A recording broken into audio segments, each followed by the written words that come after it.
반갑습니다. 오늘은 성격차가 아니다는 말씀을 드리겠습니다.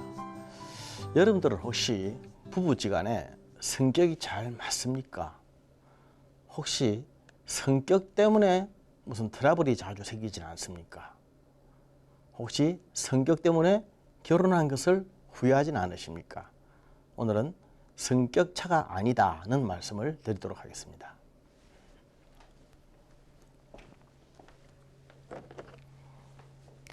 (2014년 10월 22일) 대법원에서 발간한 사법영감이라는 책이 있습니다. 사법영감에 보면은 우리나라에서 황혼에 이혼하는 황혼 이혼의 수가 작년에 32,000건이라고 했습니다. 작년 한 해에 32,000건 황혼 이혼입니다.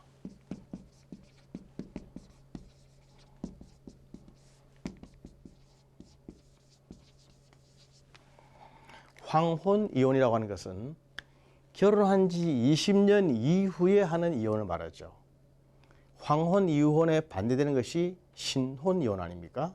신혼 이혼은 결혼 5년 이내에 이혼하는 것을 말하는데 황혼 이혼은 20년이 지나야 됩니다. 20년 동안 잘 살다가 애들 다 시집 장가 보내고 키워놓고 나서 이혼하는 것, 그게 황혼 이혼인데, 그때 이혼하는 건수가 작년 한 해에 32,000건, 해마다 높아져 왔다고 합니다. 2만 건, 2만 몇천 건 이렇게 하다가 점점 높아져서 작년에 제일 최고로 높아졌는데 32,000건, 1년에 그랬던 것이죠. 그런데 이 32,000건, 이 황혼 이혼은 자꾸만 높아지는데 사람들의 결혼율은 자꾸만 줄어든다고 합니다. 젊은 사람들은 결혼을 많이 하지 않고 늙은 사람들은 이혼을 하고 지금 우리나라가 그런 판이라고 합니다. 황혼 이혼을 하면은 어떻게 되느냐 하면은 남자가 힘들어지는 거죠. 그러니까 젊은 시절에 남편들이 힘이 있고 강할 때, 능력이 있을 때에 아내에게 함부로 대하고 무시하고 또 아내와 자주 싸우고 바람 피우고 가부장적으로 막 이렇게 왕권을 행사하다가 나중에 늙어서 이혼을 당하는 겁니다. 이런 황혼 이혼의 주 원고는 그 부인이고 남편은 보통 피고가 되어서 부인들이 소송을 제기하여 남편들이 당하는 그런 이혼들이 보통 황혼 이혼인데, 여성들이 참고 있는 거죠. 두고 보자. 아이들 클 때까지만 두고 보자. 내 자식들 다 결혼시키고 두고 보자. 그렇게 해서 막내가 결혼을 하는 날 이혼을 하는 것입니다. 그렇게 하면 남편은 혼자서 외톨이가 되는 것이죠. 창초에 하나님께서 사람을 만드실 때에 남자를 먼저 만드셨고 남자를 도와주기 위해서 여자를 만드셨는데, 남자 혼자 만들어 놓고 보시니까 하나님 보시기에 좋지 않았더라. 도움이 필요하다. 그래서 독처하지 아니하도록 여자 아내를 만들어서 남편을 돕게 하지 않았습니까? 그래서 성경의 원리를 자세히 보면 부부가 서로 돕는 관계라기보다는 아내가 남편을 돕는 관계입니다. 남자는 여자의 도와줌을 받아야 제대로 된 삶을 살 수 있고, 여자는 남편을 잘 도와줄 수 있는 여러 가지 기능을 많이 가지고 있습니다. 남자가 할 수 없는 음식 만드는 것이라든지 또는 빨래하는 거라든지 청소하는 눈썰미라든지 이런 모든 것들은 남자들은 따라갈 수가 없습니다. 여성들이 누르면 탁 지키는 이런 것들, 또 남자 한 명을 이렇게 바르게 세워나가고 만들어 나가는 과정에 여성의 역할이 얼마나 중요한지 모릅니다. 남자는 만들고 남자는 세계를 만들지 않습니까? 그래서 남자는 여자의 도움을 받아서 살아가게 되어 있는데, 황혼에 들어가서 정말 남자가 힘이 없고 돈도 없고 몸도 약하고 병약해지고 그렇게 초라해질 때에 그때 가서 정작 아내가 안 도와주고 이혼을 해버리면 그때 남자가 얼마나 비참하겠습니까? 얼마나 초라하겠습니까? 그래서 젊은 시절에 힘이 있을 때에 조심해야 됩니다. 힘이 있을 때에 아내의 귀한 줄 알고 아내 섬기기를 다하고 아내의 말씀 잘 듣고 아내에게 순종을 잘해야 아내가 잘 도와주고 남자가 나중에 늙어서 힘없고 약해졌을 때에 병들었을 때에 죽을 때까지 그 남편을 잘 보살펴 주는 것입니다. 이 황혼 이혼의 숫자가 증가한다고 하는 것은 끔찍한 일입니다. 사실 따지고 보면 어디 황혼 이혼뿐이겠습니까? 신혼 이혼도 제법 많이 증가하고 있습니다. 그런데 사람들이 이혼하는 그 가장 큰 원인을 뭐라고 하냐면 성격차라고 합니다. 성격차. 성격이 안 맞아서 못 살겠다. 한번 살아봐라. 성격이 안 맞아서 못 살겠다. 이혼하자. 더 이상은 도저히 안 되겠다. 모든 원인이 대부분 성격차가 원인입니다. 성격차라고 합니다. 그런데 정말 그럴까요? 성격차가 아니다. 오늘 저는 그 말씀을 드리고자 합니다. 창초에 하나님이 남자와 여자를 만드셨다고 했는데 남자와 여자는 원래가 다릅니다. 남자와 여자가 같은 게 뭐가 있습니까? 이 다르다고 하는 것은 차이를 말하는 거죠. 차이. 남자와 여자는 차이가 있게 마련입니다. 차이가 있으니까 결혼을 하는 것이죠. 다르니까 끌리는 것입니다. 다르니까 모르는 것이고 모르니까 신기한 것이고 신비롭죠. 신비로우니까 끌리는 것이고 끌리다 보니까 결혼하는 것 아닙니까? 그런데 그 다른 것이 안 좋아서 이혼을 하겠다. 이거는 사실 그 자체가 말이 안 되는 것입니다. 한의학적으로 볼 때 체질이 양체질과 음체질이 있습니다. 양체질의 사람들은 액티브하죠. 아주 액티브하죠. 음체질의 사람들은 패시브합니다. 양체질의 사람은 적극적이고 능동적이라면 음체질의 사람은 수동적이고 소극적이다. 그런 뜻이겠죠. 양체질 중에는 크게 양체질인 태양체질이 있고 조금 양체질인 소양체질이 있고 음체질 역시 마찬가지로 큰 음체질인 태음이 있고 작은 음인 소음이 있습니다. 여기서 태양인이 소양인이 하는 것은 전부 다 양체질이란 말입니다. 양이 음보다 많은 체질을 양체질이 하는데 양이 음보다 매우 많은 체질이 태양체질이고 양이 음보다 조금 많은 체질이 소양체질입니다. 음이 양보다 매우 많은 체질이 태음체질이고 음이 양보다 조금 많은 체질이 소음체질입니다. 그래서 양이라는 말이 들어가면 다 양적인 체질이고 음이라는 말이 들어가면 다 음적인 체질입니다. 양적인 체질의 사람은 액티브하다 그랬죠. 거기에다가 태양이라고 하면 얼마나 액티브하겠습니까? 굉장히 액티브한 사람들, 활동적이고 아주 주관력이 강하고 직관력이 강한 사람이 태양인이죠. 이런 사람들은 소음인 같은 이런 전혀 다른 체질의 배우자를 만나면 좋습니다. 그렇게 해서 소음인은 좀 소극적이고 얌전하고 정적인 사람이거든요. 남편이 막 밖으로 돌아다니면 아내가 집안을 잘 챙겨야죠. 이게 맞는 겁니다. 이게 짝으로 보면 음과 양의 균형을 이루어서 맞는 것이거든요. 한의학에서 건강이라고 하는 것이 음과 양의 균형입니다. 음과 양은 다른 것이지만 전혀 다른 것이지만 음과 양의 균형을 이루면 건강한 것이죠. 그래서 체질적으로도 양체질은 음체질과 결혼하는 것이 아주 아이디어합니다. 같은 체질, 비슷한 성격의 사람과 결혼하면 무엇이 잘 통할 것 같죠? 물론 그런 면도 있습니다. 비슷한 체질의 사람과 결혼하면 잘 통합니다. 척하면 삼척이고 이해가 잘 되고 소통이 잘 되겠죠. 그런 반면에 지겨운 것도 있습니다. 매력이 없고 멋이 없고 끌리는 없고 맛이 없고 참신한 맛이 없고 그런 생활이 하루 이틀 계속되다 보면은 얼마나 지겹겠습니까? 뭔가 신기하고 쌈박하고 나에게 없는 면이 있어야 되고 저 사람에게 없는 면이 나에게 있어서 서로 컴펜세이션, 보상을 해줘야 되고 이게 순간순간 느끼는 짜릿짜릿한 재미 아니겠습니까? 그런데 서로 뻔히 알고 너무나 똑같고 그러면 서로 지겨워지는 거예요. 그래서 사실은 같은 것이 그리 좋은 것만은 아니고 특히 결혼할 때는 다른 사람들이 결혼을 많이 합니다. 대체적으로 보면 여자나 남자나 한쪽이 매우 예쁜 사람은 상대가 별로 안 예쁜 사람하고 결혼 잘하고요. 또 키가 큰 사람은 작은 사람하고 결혼하고 저는 그런 거 참 많이 느꼈습니다. 그래서 아 이게 음양의 조화구나. 하나님이 하신 일이구나 그렇게 생각하죠.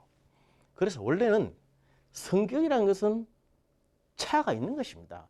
성격 차라고 하는 것은 모든 사람에게 다 있는 것이 사람에게 다 있는 것이지 성격 차가 없는 사람이 어디 있겠습니까? 특히 부부지간에 성격 차가 없다고 하는 것은 말이 안 되죠.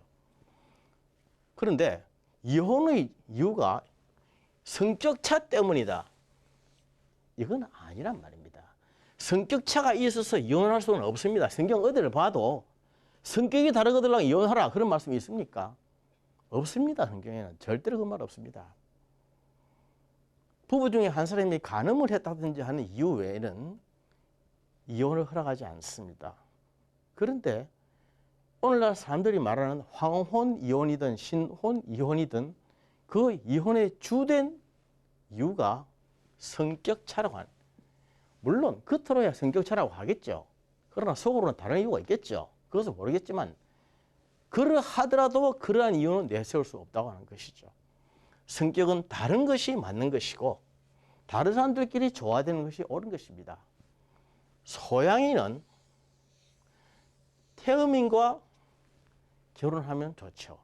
소양인이라는 사람들은 어깨가 발달되어 있고 여자는 가슴이 발달되어 있는 사람들 뿐만 아니라 소양인은 상당히 일을 많이 추진력이 강하기 때문에 막 밖에 나가서 일을 이렇게 저지르고 전을 벌이는 스타일입니다. 태음인들은 한 곳에 꾸준히 틀어앉아서 끝장을 보는 스타일이에요. 그러니까 전을 벌이기만 벌이고 끝장을 못 내는 사람들을 위해서는 태음인 같은 체질의 사람이 딱 배우자로 있어주면은 하나하나 마무리를 잘 해줄 수가 있겠죠. 그런 의미에서 성격은 다른 것이 상당히 좋다, 매력이다. 그런 생각이 듭니다. 그런 의미에서 사람은 음과 양의 균형이 건강이라는 것은 우리 결혼 생활에서도 다 맞아지는 것입니다. 그런데 오늘날 많은 사람들이 그렇게 하지 않고 자꾸 성격차가 그 원인이라고 하면서 이혼을 하는 이유를 자세히 보면은 성격차가 아니라 사람을 사랑하는 방법이 서툴러서 그렇습니다. 사랑의 표현 방법이 미숙해서 그렇습니다. 사람을 사랑한다고 하는 것이 과연 뭔지 하는 것을 모르는 겁니다. 나는 너를 사랑한다고 하는데 상대방은 사랑이라고 느끼지 못하는 것이죠. 그래서 방법이 미숙한 겁니다. 표현 방법이 서툰 거죠. 그래서 아무리 사랑한다고 해도 상대방에서는 그대로 느끼지도 못하고 받아들이지도 못하고 그러다 보니까 자꾸 불화가 생기고 싸우다 보니까 결국 갈라서게 되는 것인데 남자는 성경에 보면은 남자는 여자를 사랑하라고 되어 있습니다. 남편은 아내를 사랑하되 자기 몸처럼 사랑하라 라고 되어 있고 아내는 남편을 존중해서 교회가 예수님에게 순종하듯 순종하라 라고 되어 있습니다. 남자는 아내를 사랑하는 것이고 아내는 남편을 존중하는 것입니다. 사랑과 존중의 의미. 사랑과 존중이죠. 결국 오늘 우리에게 필요한 것은 사랑과 존중입니다. 남편은 아내를 사랑해 줘야 되고 아내는 남편을 존중해야 그 가정이 건강하다는 것입니다. 다시 말해서 아내는 자기를 사랑해 주는 사람을 위해서는 목숨을 바칠 수 있고 남자는 자기를 존중해 주는 사람 앞에서는 양같이 순해집니다. 남편들이 괄괄해지고 성질을 내고 사나워지는 것은 존중받지 못하고 있다고 하는 그러한 생각이 들기 때문입니다. 내가 존중을 받고 있다고 하는 생각이 들면은 사람은 누구든지 양같이 온순해지고 부드러워집니다. 여자는 사랑받고 있으면 아름다워집니다. 사랑을 받고 있다고 생각이 들면은 더 아름다워지고 더 이뻐지고 더 멋있어집니다. 여자가 사랑받고 있지 못하다고 생각이 들면은 그때부터 자기 관리를 하지 않게 되고 더 추해지고 꾸미지 않은 여자가 얼마나 힘든지 아시죠? 그렇습니다. 그래서 우리는 사랑과 존중이라고 하는 단어를 더 배워야 됩니다. 성격차 운운하는 것은 아무나 하는 대의적인 명분입니다. 대의 명분이고 실제로는 사랑과 존중의 결핍이죠. 사랑하는 방법, 존중하는 방법, 존중받는 방법, 이것을 모르고 연습하지도 못했고 배우지도 못했고 알지도 못했고 실천도 못하는 것입니다. 그래서 황혼이니 신혼이니 그때에 이혼이 자꾸 일어나는 것이죠. 얼마나 무서운 세상인지 아십니까? 존중에 있어서 제일 중요한 것은 감정의 존중입니다. 감정의 존중. 사람은 살아가면서 생각이 다 다를 수가 있지 않겠습니까? 남녀 차이, 부부의 차이는 가장 큰 차이가 다르다는 것 아닙니까? 다르다는 것. 오죽했으면 남자를 화성에서 온 사람이니 여자를 금성에서 온 사람이니 그렇게 말하겠습니까? 다르다는 것인데 다른 것의 소중함, 다른 것의 의미, 이것을 알고 인정해 주는 것, 무엇이 다르냐? 감정이 다르다는 것입니다. 감정이 다른 것을 존중해 주는 것. 사람이 살다 보면은 생각은 다를 수 있어요. 생각은 다를 수 있습니다. 생각은 다를 수 있어요. 생각에 따라서 감정도 다를 수 있죠. 다른 생각에는 내가 동의할 수 없지만 또 존중할 수 없다 하더라도 그 다른 감정은 존중을 해줘야 됩니다. 아, 당신이 그렇게 생각할 수 있었겠구나. 그렇게 생각했다면 그러한 감정이 들었겠구나. 그렇게 생각했다면 분노가 났겠구나. 그렇게 생각했다면 매우 섭섭했겠구나. 이렇게 존중해 주는 거예요. 존중. 이 감정의 존중. 감정을 존중해 주는 것이 알고 보면 사랑의 기술입니다. 감정을 존중하는 것이 다른 말로는 공감이거든요. 공감 아닙니까? 공감은 이 공자는 빌공자로도 쓰죠. 공감. 나의 감정을 비우고 상대의 감정으로 채워준다 해서 공감이라고도 합니다. 이 공감이라고 하는 것은 감정의 존중이에요. 생각은 다를 수 있다. 사상은 다를 수 있다. 그러나 감정은 존중해줘야 한다. 당신이 내하고 생각이 다르구나. 그래서 그렇게 느낄 수밖에 없구나. 이런 감정을 존중해 주십시오. 남편이 아내를 존중해주면 아내는 남편을 배나 존중하게 됩니다. 남편이 아내를 사랑한다고 하는 것은 아내를 존중해 준다고 하는 것이죠. 오늘날 많은 가정에서 이 사랑과 존중의 개념이 없기 때문에 얼마나 많은 가정들이 깨어지는지 모릅니다. 사랑하는 방법도 모르고 존중하는 방법도 몰라서 사람들이 거칠어지는 거예요. 연애할 때는 왜 사람들이 다 그렇게 이쁘고 연애할 때는 왜 그렇게 사랑스러운지 아십니까? 남자가 여자를 사랑하기 때문에 더 또 이뻐지는 것이고 그 여성이 남편을 사랑하기 때문에 남자가 더욱더 양처럼 순해지는 것이고 부드러워지는 것이고 멋있어지는 것이죠. 그러나 일단 결혼해서 사랑과 존중의 관계가 깨어지면 그때는 아주 무서워집니다. 남자에게 여자가 얼마나 무서운지 아십니까? 여자에게 남자가 얼마나 무서운지 아십니까? 남자와 여자는 서로 다른 관계인데 사랑과 존중의 이러한 단어가 들어가지 않으면 그만큼 무서운 것이 없습니다. 개와 고양이의 관계보다도 더 무섭습니다. 평생 보지도 않고 외면하고 평생 돌아설 수 있는 것이 남자와 여자의 관계예요. 얼마나 무서운지 모릅니다. 그래서 서로 사랑하고 존중하고 사랑받고 존중받는 그런 관계가 되도록 많이 노력을 해야 되는데 그런 연습이 쌓이면 그게 바로 사랑이 되는 것입니다. 예수님이 말씀하셨듯이 이것이 바로 사랑이죠. 한의학적으로 볼 때 기입니다. 기. 우리 몸은 기와 혈로 되어 있다고 했지 않습니까? 기가 항상 가벼워야 건강하고 가볍게 팽팽 잘 돌아야 건강하고 피는 항상 맑고 깨끗해야 건강하다고 몇 번 말씀드렸는데 이렇게 사람의 사랑을 받고 존중을 받으면 기가 가벼워집니다. 기가 가벼워서 팽팽 돌게 되면서 눈빛이 반짝반짝하면서 사람의 얼굴에 화색이 도는 거예요. 그리고 기가 아주 가볍게 되면은 건망증이 없어집니다. 사람이 기억을 잘합니다. 기억력이 좋아지느냐, 잘 잊어버리느냐, 자꾸 멍청해지느냐 하는 것은 내가 사랑받고 있지 못하고 존중받고 있지 못하기 때문에 기가 탕탕탕 끊어져서 기가 막히는, 기 막히는 증상, 기색, 기절, 기단 그러한 증상이 있기 때문에 생기는 거예요. 그래서 약으로 자꾸 먹을 것이 아니라 사랑의 묘약을 먹어야 되는 것입니다. 그래서 기와 혈이라고 하는 것은 항상 팽팽 가볍게 도는 것인데 기가 잘 돌아야 혈이 잘 돌고 기가 멈추면 혈도 멈추기 마련이죠. 예수님은 우리에게 서로 사랑하라고 하셨습니다. 우리가 서로 사랑하는 것은 제일 먼저 부부관계에서 이루어져야 됩니다. 사랑하기 위해서는 이해를 해야 되고 이해하기 위해서는 존중해야 됩니다. 존중. 혹시 방송을 듣는 여러분들 존중을 잘하고 있습니까? 존중 잘 받고 있으십니까? 아내에게 어느 정도 존중을 받고 있는 남편이십니까?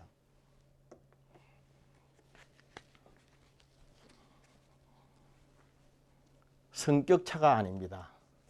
우리는 흔히 하는 말로 성격차라는 말을 참 많이 하는데 우리 그리스도인들은 그런 말을 써서는 안 됩니다. 성격차 때문에 이혼하라고 하는 말은 성경 어디에도 없습니다. 그것은 합리화될 수 있는 명분도 아니고 조건도 아닙니다. 그리스도인들은 결혼하면은 서로 사랑하고 존중받는 관계가 되어야 됩니다. 그렇게 하기 위해서 서로의 감정을 존중해주고 말을 존중해주는 연습을 하십시다. 그렇게 하면 인격이 존중받고 인격이 존중되게 됩니다. 그렇게 하면 건강하게 되는 것입니다. 요한복음 6장 63절의 말씀처럼 사람은 영이 살아야 건강한 사람. 다시 말해서 살리는 것은 영이니 육은 무익한 것입니다. 영적인 처방, 영혼이 하나님과의 관계에서 막힘이 없고 또 부부와의 관계에서 막힘이 없이 건강하고 맑고 깨끗하면은 육체가 튼튼해지고 모든 병이 막아지고 모든 병이 치료가 된다고 하는 사실을 다시 한번 강조해 드립니다. 감사합니다.